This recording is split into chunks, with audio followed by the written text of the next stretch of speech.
Hello students, मैं पद्मजा जोशी। हिंदी व्याकरण के अंतर्गत आज हम लोग अध्ययन करेंगे शब्दार्थ नामक पाठ का। हमारे पाठ का नाम है शब्दार्थ। ओके स्टूडेंट्स, तो स्टार्ट करते हैं। लिखा है, नीचे लिखे शब्दखंड में कोष्ठक के शब्दांश, संज्ञा, विशेषण आदि में से किस कोटि के हैं। इसके लिए जो संक्षिप्त रूप प्रयुक्त हुए हैं वे इस प्रकार हैं। पुल्लिंग, इस तरह से लिखा हुआ है, स्त्रीलिंग और फिर विशेषण। यहाँ कुछ शब्द अर्थ उनके प्रयोग सहित दिए जा रहे हैं। इसका मतलब है कि देखिए, जो भी शब्द हैं वो अगर स्त्रीलिंग है तो उसके आगे स्त्री लिख करके 0 बना हुआ है, ब्रैकेट में है। और वही अगर शब्द पुल्लिंग है तो उसके आगे पु लिखा हुआ है। ओके स्टूडेंट्स, तो आगे हम चैप्टर को स्टार्ट करते हैं और फिर उसका जो वाक्य में प्रयोग हुआ है उसका अध्ययन हम लोग करेंगे। ओके, तो अब देखिए, हमारा शब्द है अभिलाषा। ये स्त्रीलिंग शब्द है। अभिलाषा कौन सा शब्द है? स्त्रीलिंग शब्द है। इसका अर्थ है इच्छा।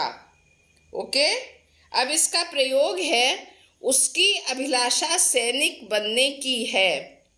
वाक्य में प्रयोग कैसे हुआ? उसकी अभिलाषा सैनिक बनने की है। ओके, अब आगे देखिए, शब्द है अभिराम। अभिराम ये है विशेषण। इसका अर्थ होता है सुंदर। अभिराम का क्या अर्थ होता है? सुंदर। उसका अभिराम मुख मुस्कुरा पड़ा। ये वाक्य में हमने प्रयोग किया, उसका अभिराम मुख मुस्कुरा पड़ा। फिर अगला शब्द है हमारा अनवरत। ये भी विशेषण है और अनवरत का अर्थ होता है लगातार।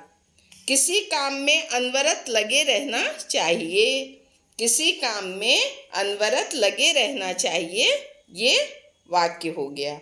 ठीक है, अब आगे देखिए, शब्द है अथक। ये भी विशेषण है। अथक का अर्थ है बिना थके। हमें अथक परिश्रम करना चाहिए, ये वाक्य में प्रयोग हो गया। इसके बाद देखिए, अमराई। अमराई किसको कहते हैं? आम का बगीचा। आम के बगीचे को अमराई कहते हैं। इसका अर्थ हो गया आम का बगीचा और शब्द है अमराई। अब वाक्य में प्रयोग हुआ, अमराई में आम पक गए हैं। अमराई में आम पक गए हैं। ओके स्टूडेंट्स, अब देखिए, पुल्लिंग शब्द आ गया। अस्तित्व। अस्तित्व जो शब्द है वो पुल्लिंग शब्द है और इसका अर्थ होता है जीवन। हमें अपने अस्तित्व पर ध्यान दो। अपने अस्तित्व पर ध्यान दो, ये वाक्य में प्रयोग हो गया।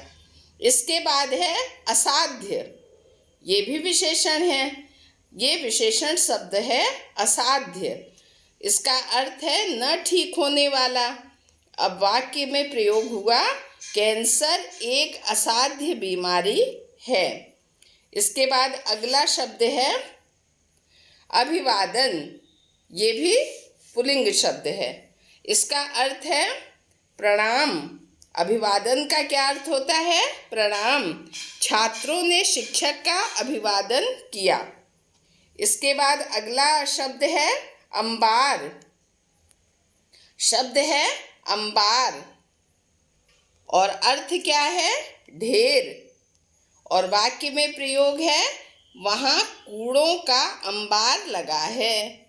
ओके स्टूडेंट्स, तो इस वीडियो में आज हमने अध्ययन किया शब्द जो 3 तरह के थे, स्त्रीलिंग, पुल्लिंग और विशेषण, और इनका अर्थ जाना और वाक्यों में प्रयोग किया। Thank you so much.